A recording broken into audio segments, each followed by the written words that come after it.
hey, like this is the cool platform to be on. Like you don't need to go on LinkedIn. I guess the sheer number of people giving testimonials for that one person for that specific skill, it's much more likely to be taken seriously by the company that's hiring that person. You were actually on the set of the worst movie that was ever made, Joker 2. It's the Viral Ideas Podcast with Dash and Runda. Hello, Viral Ideas fanatics. I guess now we just made up a new name for our fan base. We're here, back at it again with another episode. This time, we're bringing on Jonathan Mirecki, a huge expert and startup founder within the recruitment technology industry. And we're going to hammer home on some viral ideas that will definitely rake in $1 million and beyond. Otherwise, complain to our management and corporate, and I'll let Jonathan take it from here. Thanks, Runda. Thanks, Josh. Really good to be on the podcast. I'm Jonathan Mirecki. I go by John. I'm running a company called Searchless, which is an interview platform for talent acquisition teams. And you could think of it like a combination between somebody who does screening calls with candidates and somebody who's a subject matter expert who would normally be put on an interview panel because they're going to do a deep dive into a specific competency with a candidate. Those people are typically high paid. They wouldn't normally do a screening call, but our system's powered by AI and it doesn't complain. So it's happy to interview a Python developer about their Python experience deeply at a screening level call. Revolutionary. Yeah, so I got started with Searchless because I was working at a startup where I was head of sales and business development. And I was also effectively our internal recruiter. So I was involved in hiring people for my own team, but then I was also hiring people for other teams and doing screening calls, setting up job interview panels, etc. So I know what it's like to recruit people. I know what it's like to be the hiring manager. I know what it's like to sit on an interview panel. I've done all those things and I know what the pain points are in that process. And I saw lots of opportunities to improve it. And then over a 2-year period, I was mulling ideas around in the back of my head. I wanted to start a recruitment technology company that addresses some of those pain points. And with the advent of AI and people starting to use it in every walk within their daily lives, people started using AI to write their resumes and their cover letters and to mass apply for job positions. And that just makes things so convoluted for recruiters. And then for job applicants, it makes things incredibly frustrating because they're applying to all these jobs and they're hearing nothing back from anyone. So there's a lot of noise in the market. People aren't finding jobs the way that they used to. And recruiters are having one heck of a time trying to find the right people. That's where Searchless comes in. It's able to help people get through that interview process much more quickly if they're a job seeker, and it will surface them if they are talented. Searchless. Less time searching, more time interviewing. There we go. It's almost as if we're sponsored by you or something. Could be. Well, maybe Please give us a affiliate code. Yeah, maybe in the future. We're down. We're always looking for sponsors. Let's talk. Runda, do you want to jump into first idea here? All right. So my first idea is very close to the early talent / early people that are just getting into the job market, or maybe they're coming from another country and getting into a localized job market. So when I think about job seekers in the market these days, they really lack the basics of networking and developing relationships with people. And in terms of like outreach in the professional setting, that's like a key thing to getting a job in the first place, or a salary job, instead of just like getting shifts from all these fast food or like retail chains. So I think it's so much more important to get these new grads or young talent to just like get into like a extracurricular, or even like for immigrants or newcomers into the local job market, to actually have like a community or ecosystem to just focus on the basics of how to get a salary job. And along with the culture right now that we have, it can't really just be like going to job fairs or Toastmasters to develop that public speaking skills, or going into improv groups, because that seems like a lot of the suggestion that people give. And my first idea is more closely related to this happens much more in schools. Have anyone heard of this group called Enactus? No, I haven't. No.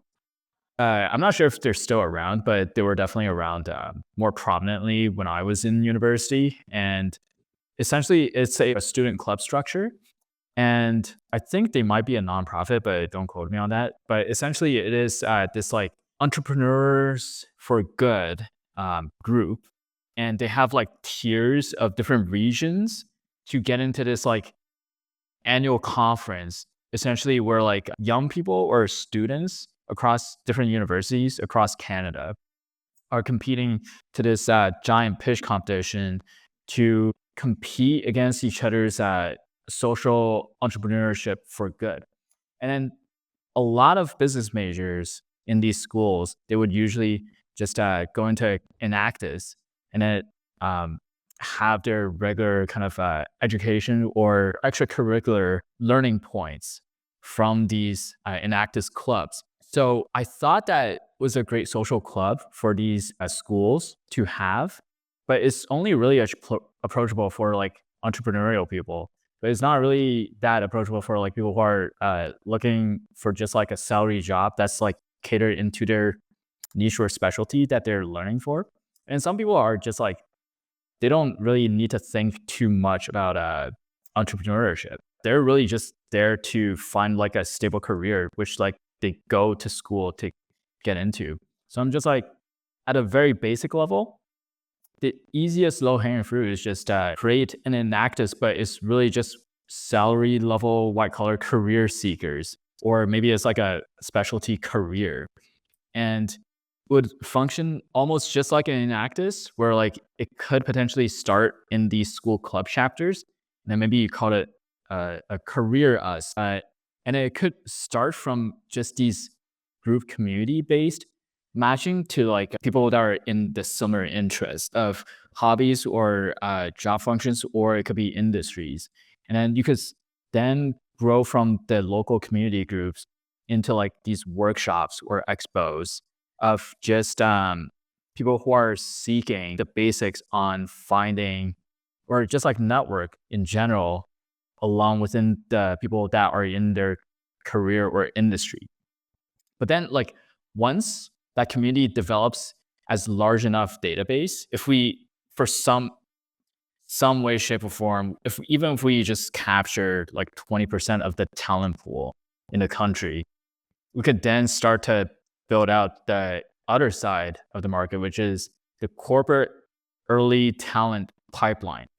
So if we have like all these individuals and information along with them that are seeking for these just salary career opportunities, there's a good chance that we could like either do surveys or personality tests occasionally in like a CRM or drip emails, and have them progressively add on more information into the database.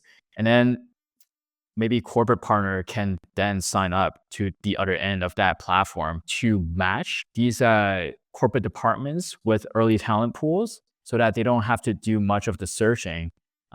Maybe you could also do an AI assisted application on top of it, where it's just like during these cyclical early talent recruitment cycles for maybe like Manulife or a major bank or engineering firm can just be specially selected or like picked from in this database. So yeah, get a salary job club. Okay, so you're saying to build a club around the idea that, hey, it's actually not the easiest thing in the world to find a salary job, even if you're a student in university, and build an audience around that. And once it reaches the sort of critical mass, go to market by providing recruitment services for large companies. Or talent pool access, basically. So you'd have access to a database of all the members, and maybe it would show what workshops they've participated in, or if there's any like special subgroups within the broader club that they're a part of, like specific functional areas maybe, or industries. Yes. Essentially, you're just building these like very defined profiles for this base. And yeah, it could totally track all the hours of workshops or engagements that these individuals have taken, because like that's probably one of the biggest indicator for early talent. It's just like, what are all the extra stuff that they've been participating in? So shows their dedication to different things and what kind of things interest them.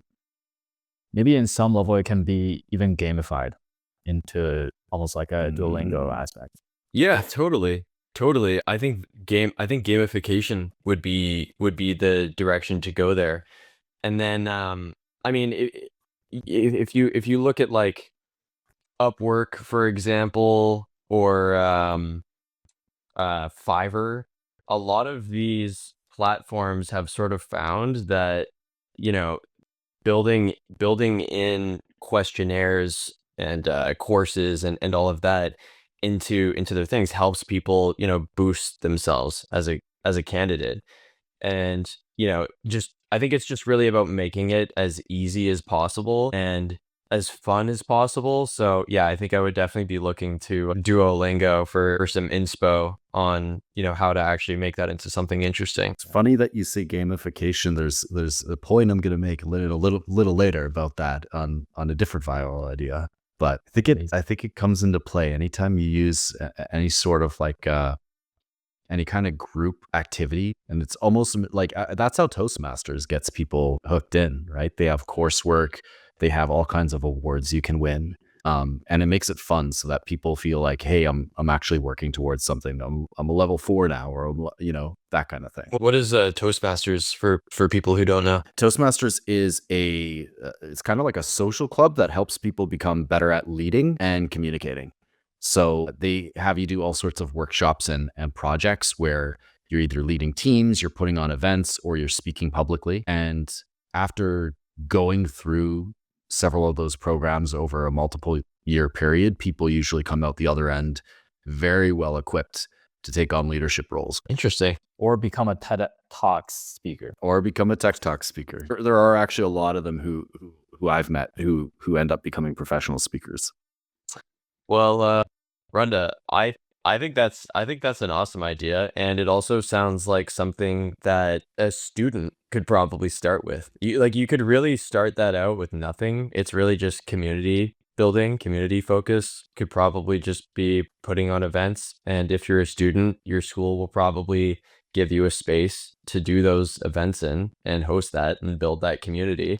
You know, if it's really just about building up the critical mass type of database where you have a lot of potential candidates that, you know, potential corporate clients could find valuable, you know, that's something that could be a really interesting side project for even like a first year, second year university student to work on throughout their career. And I mean, hey, if it doesn't work out, you're definitely going to have no problem finding a job in the HR world after you've just spent the last few years of your life building an entire database of talent. True. And or at the very least, you're rounding people up and you're helping other people land their jobs. And there's a lot of reward that comes out of that, plus the development of your own people skills and leadership skills.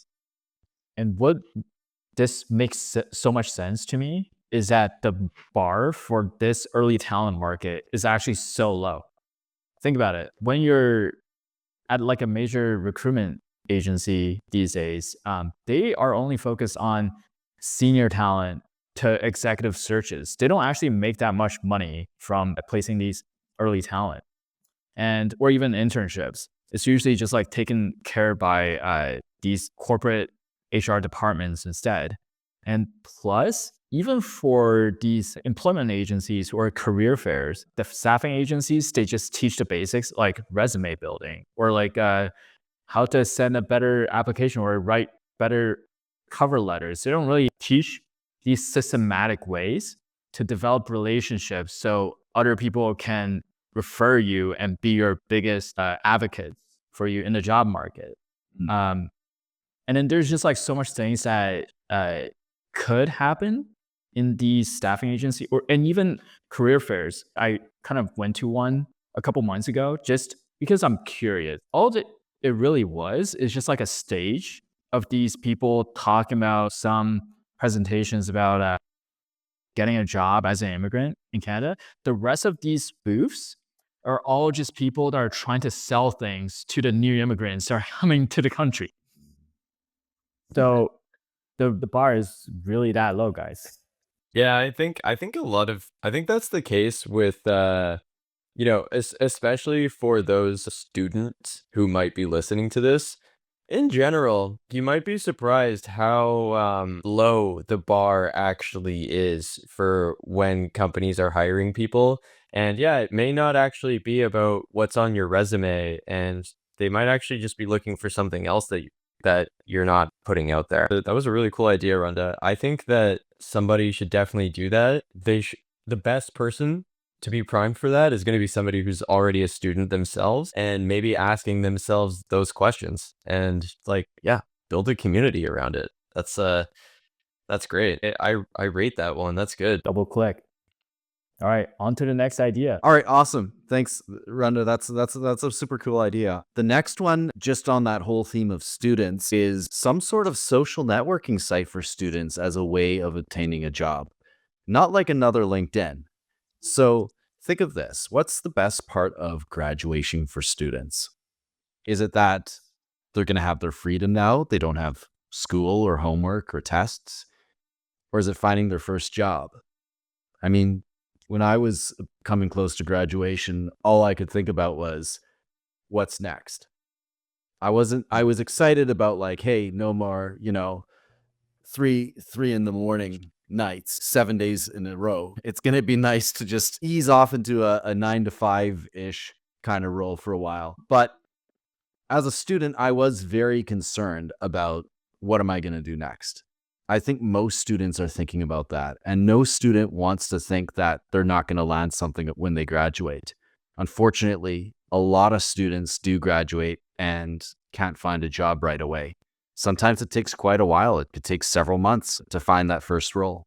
So I think that a lot of resources that are out there, there's resources at the schools, there are external coaches, there are different types of events, like you said, Runda, like Toastmasters or career fairs or those kinds of things. Those can loosely give students ideas of how to pursue their career, but they don't give explicit direction. And so I think that somehow helping people find that clear path is really important. So I think there should be some sort of student job Facebook. And basically what it would do is it would help students who have similar career paths connect with each other and with mentors who have already gone into those careers. Basically, you can think of it like a social network of sorts just for job seekers. So when you think of when Facebook started, it was just for Harvard students. They didn't try to get everybody in the world onto the platform or even everybody in Boston onto the platform. It was just Harvard students. And because they had that concentration of students, they were able to start rapidly expanding to other schools. I mean, transfer students or friends at other local schools wanted to get on. All the Ivy Leagues thought that they needed to join the crew because it was Harvard there first. And then every other school in the world starts joining, and then everybody else wants to get on. I think that kind of explosion could be possible with some sort of job site, at least for students. I don't know how far beyond that it would go. But what we could do with that is point people in the right direction. Again, they'd have peers, there'd be mentors, we get resources built into the platform, and then we would gamify it. So back to that whole idea of gamification that you brought up in your last point, what I'm thinking here is that students shouldn't just feel supported as they're going into this, I guess you could call it career project, where they're working towards a specific career objective and landing that first job. They should have fun along the way. And when we talk about fun, we're talking about learning, we're talking about growth, the people that they connect with, the friends they meet along the way. We gamify every single part of that network. So there would be online courses they could take. They would have interactions with other peers. They would have joint video calls. All of those different pieces to it, mock interviews as well, would give students points. So they start racking up points as they go along, completing all these different milestones. And as they rack up points, those would go on to like a kind of bank account for them that they could use to buy access to certain events that maybe they wouldn't normally be able to afford. Maybe it's a networking event, maybe it's a specific event for the industry they're trying to break into. And getting access to those tickets would give them access to the people that could potentially hire them. And secondly, I think that after a certain point, with enough people on the platform, people would start having friendly competition, and those points would have some sort of intrinsic value to them. Finally, I think that points would be a signal to recruiters. So as soon as you start getting recruiters on the platform, they see somebody with 10,000 XP versus, somebody else with 1,000 XP, who's putting in more effort into their future career, right? So you can start getting a bit of a litmus test for people, like who's really, really serious. Be in itself an additional motivating factor. If recruiters are looking at people's scores, you're going to put in more effort. And if you put in more effort, you're going to go places because you're going to meet people. You're going to polish yourself. That sounds like a super interesting idea there. I like how you said it's not LinkedIn in the beginning, because I think I think students just hate LinkedIn. They just feel like it's so forced. Like they just, most of them just won't do it, especially in certain programs as well. Like I studied business. I graduated like 2 years ago, I guess now. And I feel like, honestly, nobody that I really went to school with was like really on LinkedIn or had any interest in it or trying, because it just feels so forced. And I think that people really need something that, gives them another reason to like actually work on it. Because yes, LinkedIn could kind of deliver these things that you're saying. Like LinkedIn Learning exists, for example, and like they do kind of offer that same ecosystem, but at the end of the day, it's still LinkedIn. So it's not fully integrated into the experience. Yeah, it's a different website. It's a sidebar. It just doesn't have the same effect. And I think that LinkedIn feels too forced because it's just such a general thing. Like they're just saying, like go out there and do business. So where your idea, I think, becomes like really, really practical for people is kind of going back to what you were saying about how Facebook started out just at one school, and that's how they were kind of able to, grow in this sort of stage by stage way. What I would do if I was going to build that personally is I would not only start it at one single university, I would also start it within a particular program in that university, because then you could really focus on, hey, what are these students looking for in this program? And then, you can sort of build events around, getting people to come out to those things, enticing them with, these higher ticket events that you're talking about, especially if it's something industry specific, like let's say, for programmers to say like, hey, like we'll get you a ticket to Collision. There's that's something where there's just going to be some completely obvious value, and it'll probably make it easier to build as well. Actually, John, how would you go about building this? As far as the technical side, or like product side, what would we build out first, or how would we get people on it? I guess from the technical side, like, would you actually go about making, the prototype or MVP of this? Yeah, I think we would need to focus mostly on community along with some kind of catch.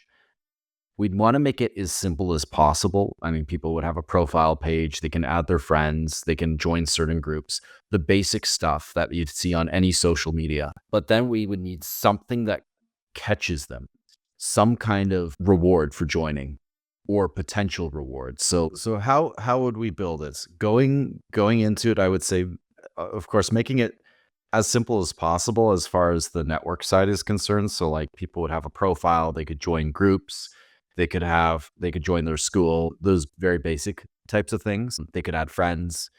The more important thing though is having some sort of hook. So why would they join another social network when everybody has Instagram, for example? They won't. Not unless you're going to have something like a ticket to Collision, for example, if you're targeting software engineers, or some kind of event like that really gets people excited. Even a concert, frankly. I think a lot of students would be all over that. Hey, sign up, and like the first 10 people get into this Drake concert or something.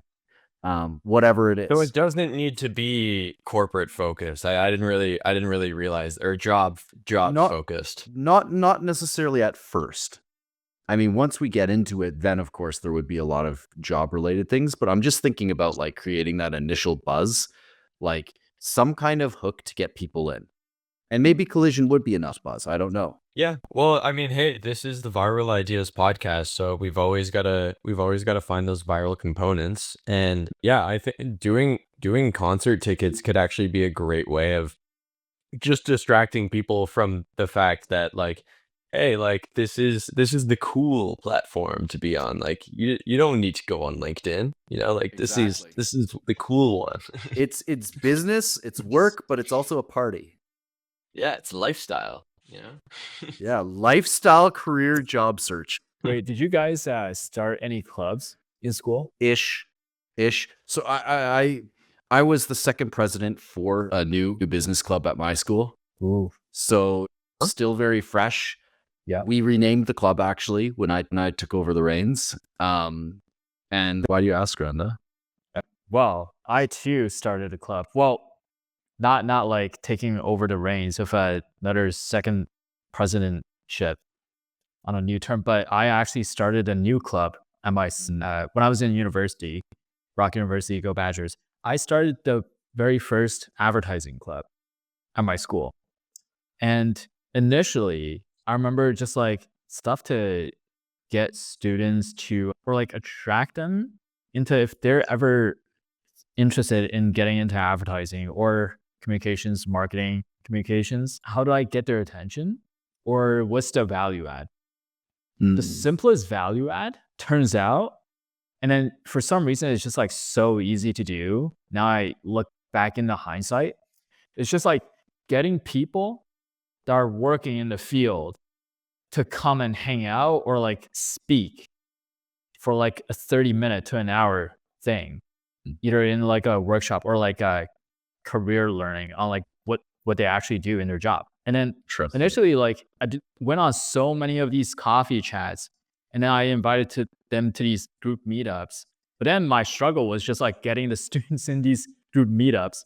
I feel like if I just like advertise having these people, that's gonna be giving us like a talk about the whole entire industry or the job function. That would have been enough. Like I would have won if I was just like a participating member. That's actually a really good point, Runda. I actually feel like if I look back to when I was studying at TMU, studying marketing, by the way, for anyone who doesn't know, and I feel like I had a lot of classes where I just felt like I was getting nothing out of it, and I just like wouldn't go to the lectures. But the ones that I would go to the most were always the ones where the professor was typically just bringing in somebody who like worked in the field, and they were just there to answer questions for people. I think that's honestly on the deepest level, like that is what most students are looking for, is just like hearing it from somebody who's actually in it right now in this moment. All right, Josh, do you got any bangers today? Yep. I've got one that has been on my mind for a while because of some personal experiences that I've had. It's kind of one of those like take my money situations, I guess. But I feel like I'm not even the one who's like the real customer for that, and there's a serious opportunity here for like a high priced idea that you could sell to a high value client. So I will give the name. We're gonna call it Crewswipe, and I say Crewswipe because I'm basically taking Tinder's virality and Tinder's strength with that and applying that to recruitment. But I'm gonna go a little bit deeper than just recruitment. So in the film industry, there's really no time to actually screen the people that you're hiring. It's more so just like a cattle call, so to say, especially when it comes to like hiring positions like background actors or assistants on set. It's a cattle call. They're calling people in. Whoever knows someone who knows someone gets hired. There's no resumes getting checked. It's just do it all as fast as possible. And this system mostly works. It is how the industry runs. But, there's also a lot of accidents on set. And like I've personally seen some pretty crazy things. Like I've seen like concrete roofs just like collapse on people. I've seen people like steal ridiculous amounts of things from set. Like maybe it's food from a craft table. But I've also seen some maniac like call in on a radio and be like, "Hey, is it okay if I take gas from the generator so that I can fill up my car for free?" People just steal left and right. There's a lot of bad behavior that happens on set. And usually the bigger set that you're on, the more that gets compounded. And as that gets compounded, it just leads to things like class action lawsuit, just an endless amount of problems that may even result in what's being created not ever getting completed.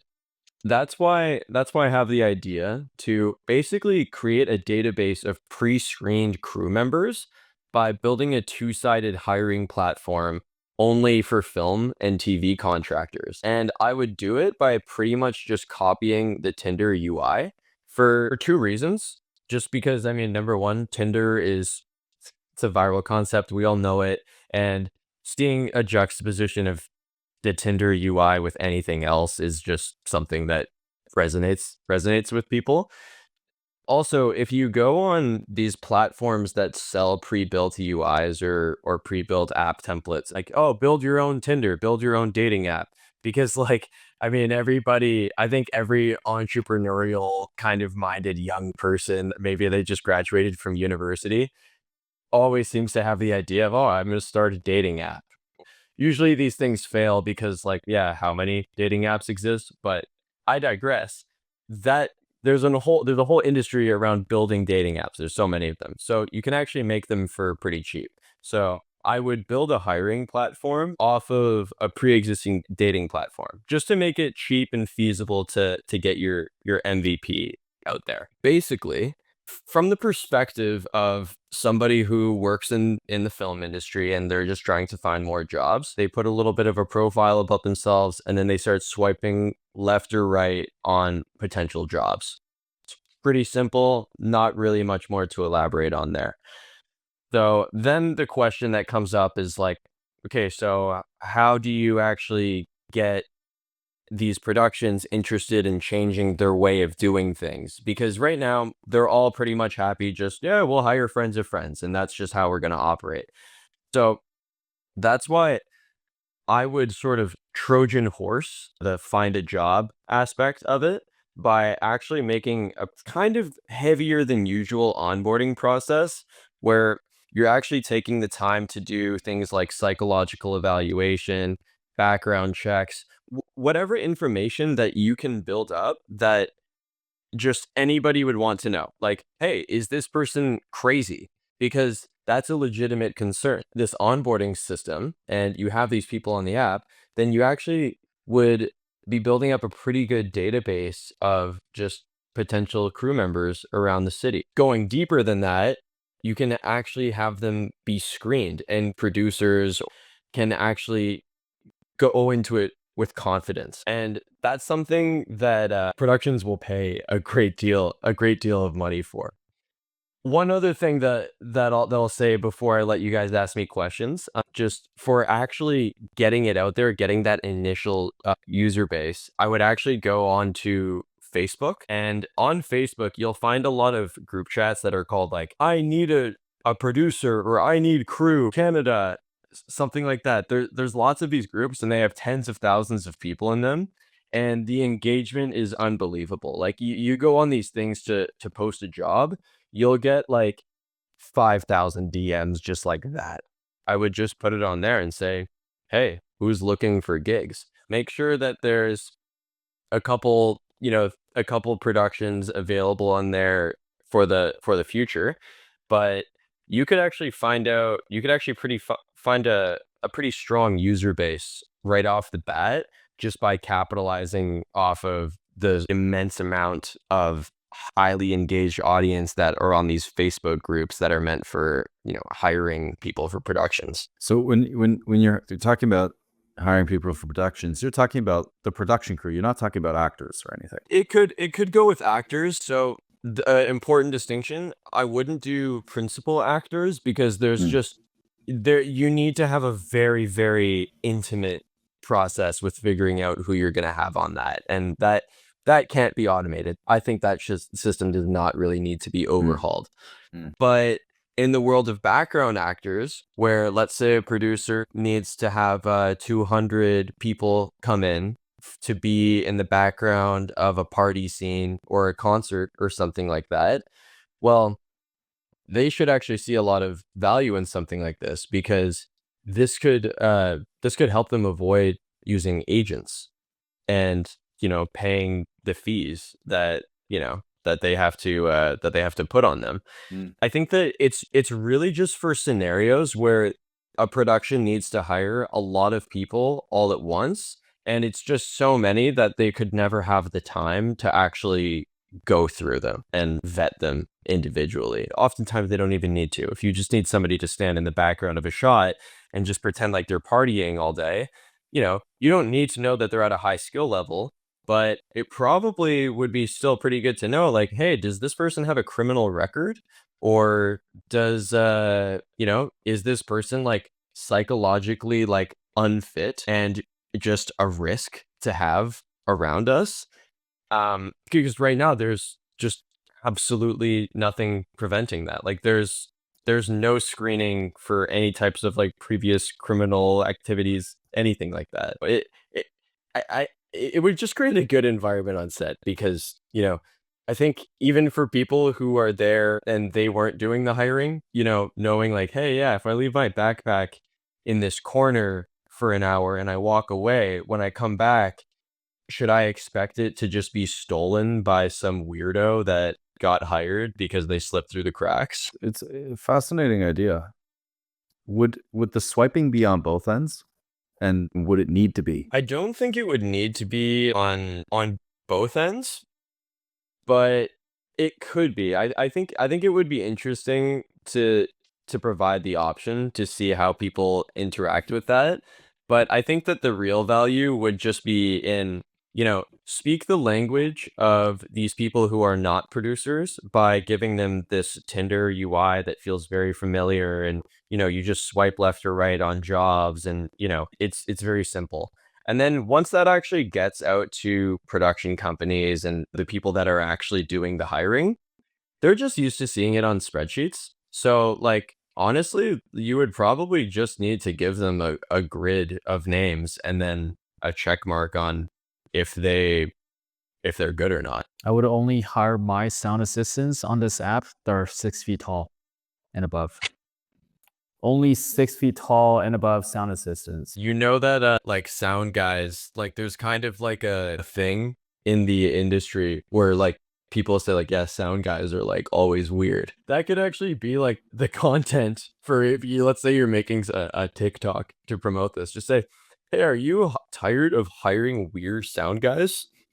Like, well, here's a way to get around that, because I mean, these days, there's so many different ways that you could quickly do a psychological evaluation of someone.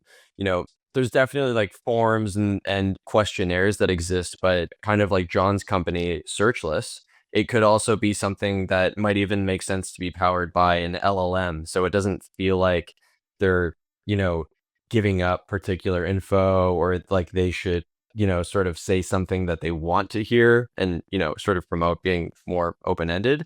But yeah, just checking people's personalities would really be helpful. I would probably like also in these profile photos allow the multimedia kind of option and let these people either upload their reels or past film projects, but also allow them to upload photos that they got behind the scenes as a film crew, just like to show, oh yeah, I was actually there, or prove to other people that you were actually on the set of the worst movie that was ever made, Joker 2.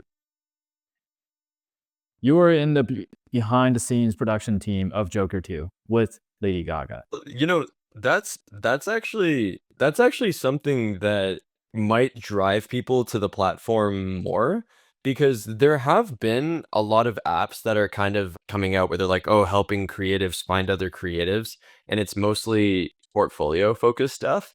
But a lot of those non creators who are kind of, they're directors, or maybe they're not cinematographers or colorists, where it may not be appropriate for them to share the work that they created, because like, people might be like, well, what did you do on this set? Like, were you a cinematographer, or were you an assistant camera? And if you're an assistant camera, then is it really cool that you posted a picture of you on that set or something on social media, where people get in trouble because they're presenting themselves as something higher up than they're not? So, just sort of allowing people to have a space where, yeah, just share pictures of your behind the scenes photos. It could really drive people to just come to the platform, because there isn't really an appropriate place that people share that kind of stuff right now. True. So, should we move on to the next one? Yeah, what do you have cooking up, John? Yeah, so this one is going to be peer based. So what I'm thinking here is, like, when you're hiring somebody, or you're applying for a job, and then let's say you're getting close to offer, references are normally something that come into the process. If you're hiring or seriously considering a candidate, you want to know that they've done what they said they did, and they were at a company for, X amount of time, those kinds of things. You also want to look for red flags that might not have come up during the interview process. And the trouble there is, I would say, more than anything else, people will normally genuinely either say good things about the candidate, or they'll say neutral things. So when it's a good thing and you already want to hire this person, it's not helpful, because I mean, hey, I really like her, and I think she's perfect for this role. And now you're telling me that you really liked working with her and she was great at what she did. Well, that's great, but I was going to hire her anyway. And if you didn't like her, you're not going to tell me that, because you don't want her to come back to you and say, hey, why did you say that about me? Now I'm not getting this job. And in some cases, if you say the wrong thing as an ex-employer, you could get sued. People do that sometimes, right or wrong. You very well could be in the wrong with what you communicate. So the thing is, if you're a hiring manager and you're about to make an offer, references are usually almost a waste of time. Personally, I've never changed my hiring decision based on a reference. I don't even think I know anybody who's changed their hiring decision based on a reference. It's such an obscure thing. And the reason, again, is it's either positive or it's neutral. But as long as it's not negative, you're not going to change your mind, because you already are sold on that candidate. So what I'm thinking is that, because it's not that helpful, what if we had a new kind of reference system, and it was based on specific skills that that person had?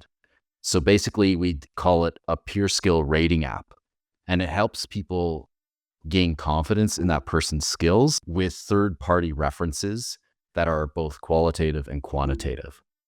So the rating app itself, people would do a survey, let's say on a family member, a friend, a colleague, an old employee, that kind of thing, and they would rate them on specific skills that are relevant to that person's field. Those could also be personality-based, whatever it is. So it goes beyond just references, and it shows insights into that person. And it's a blend of numerical and specific examples. So you could see that this person is 4 stars at public speaking. And here are some examples of where they presented, where you saw them present. People would be incentivized to complete these surveys, because there's the whole idea of reciprocity. If you complete a survey for somebody, then that person will complete a survey for you.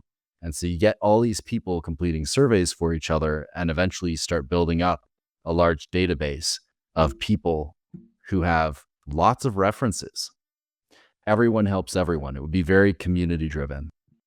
So one of the great benefits to this is you give power to people without connections. For example, a lot of people don't have direct connections to somebody like a family member or family friend who works at a big four accounting firm, let's say. And let's say you want to go into accounting and your dream is to go work at Deloitte or whatever. As somebody trying to move into that company, you're probably going to either have to go and build that network yourself, which can be very challenging, possible but challenging, or you have to apply the old-fashioned way, in which case the odds are you might get overlooked because the people with the first dibs are always the people who know people.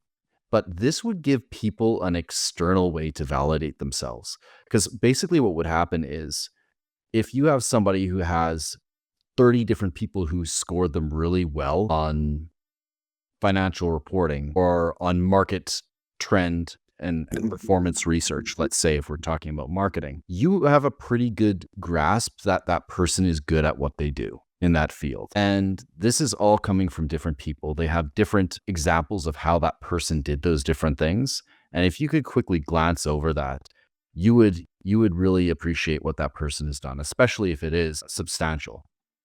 So I think that you'd have people who are from, maybe less well connected. So it could be people who are newer to the country or something. And maybe they have lots of connections here or overseas that have seen their work and they know this person is amazing at what they do. Well, they're not going to use those people as references unless they're relevant in their industry or unless they were at maybe a competitor within Canada. But in this case, they could, because it's a community-driven reference. And you're having lots of these references, not just one or two. I guess the sheer number of people giving testimonials for that one person for that specific skill, it's much more likely to be taken seriously by the company that's hiring that person. So that's what my idea is here, a community-driven peer skill rating app. Interesting. So I guess it's a question of who your first kind of customer would be.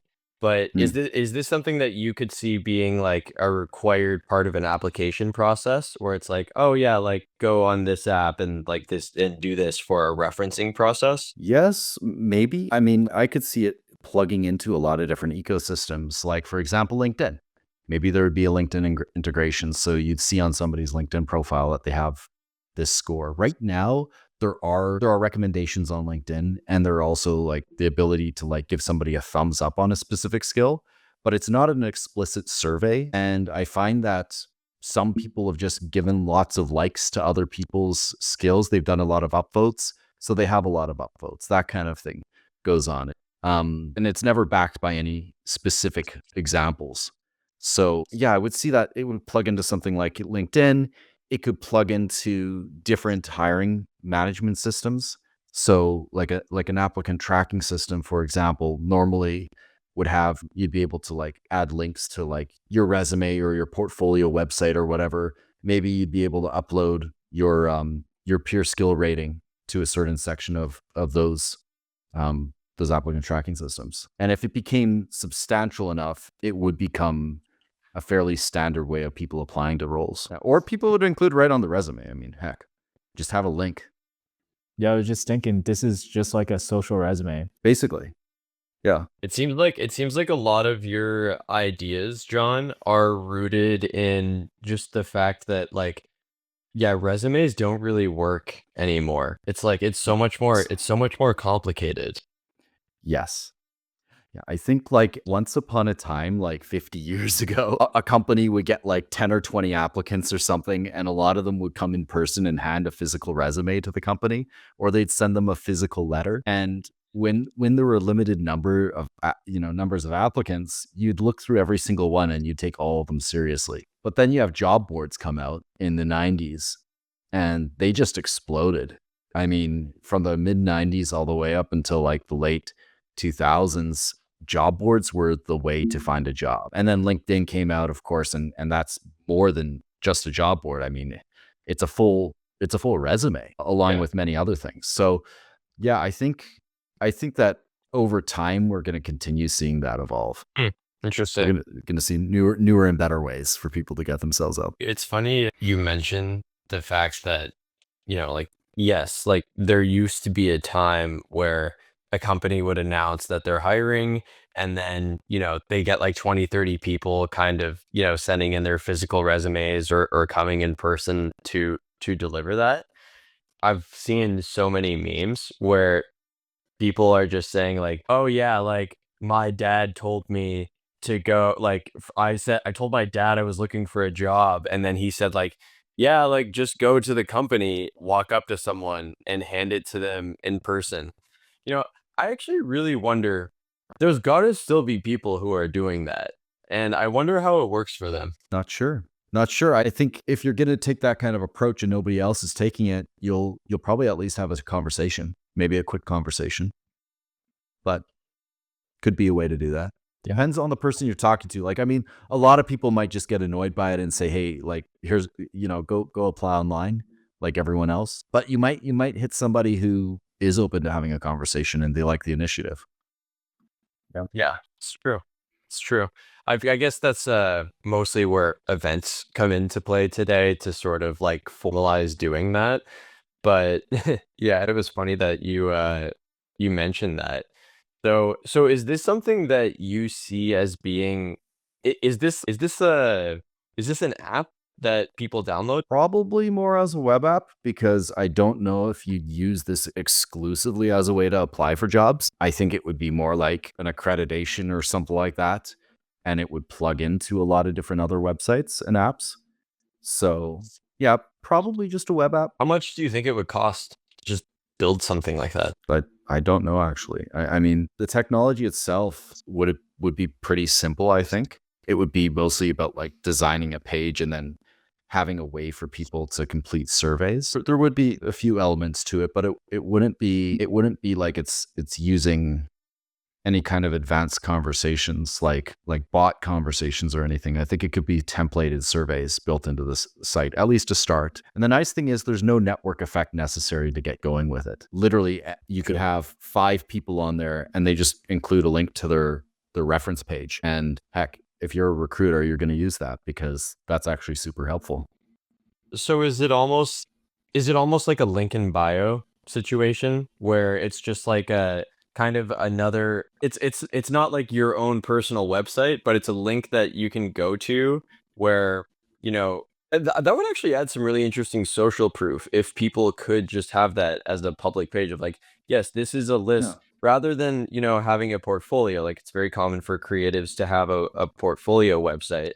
But for those types of people that, what they do is not so visual, it might, it could really just be a page of like just reviews of them or, references. But that could be a really interesting way of sort of like adding a bit of virality to it, because you could sort of encourage people to use that as like, well, if you have your LinkedIn account up and everybody's got that website, the available website link that they could put. And, a lot of the time, like I think for all of us, it's us plugging our own companies and agencies.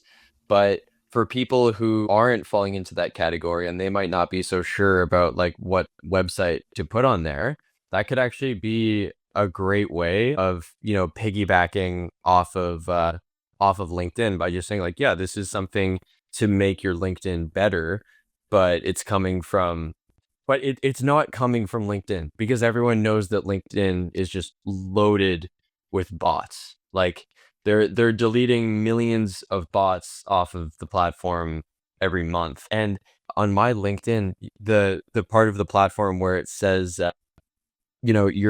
your references or recommendations about what you do, I have some of these recommendations, but I don't know who these people are that put them there. I'm pretty sure that they just had some auto clicker do it, and they probably just did that as a means of getting me to look at their profile to check out the services that they provide. There are tools that will have automatically have you view other people's profiles.